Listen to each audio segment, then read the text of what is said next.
Kila mtu ana sababu ya kwa nini hajaanza: muda, hofu au maneno ya watu. Lakini wakati wengine wanaendelea kutoa sababu, wengine wanachukua hatua. Hatua moja inaweza kubadilisha kila kitu. Leo hatua hiyo imelipa shilingi za Kitanzania milioni 19,200,000, pesa taslimu.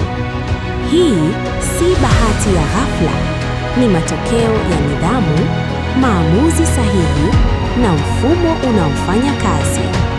Network marketing sio mchezo, ni biashara ya watu wenye maono.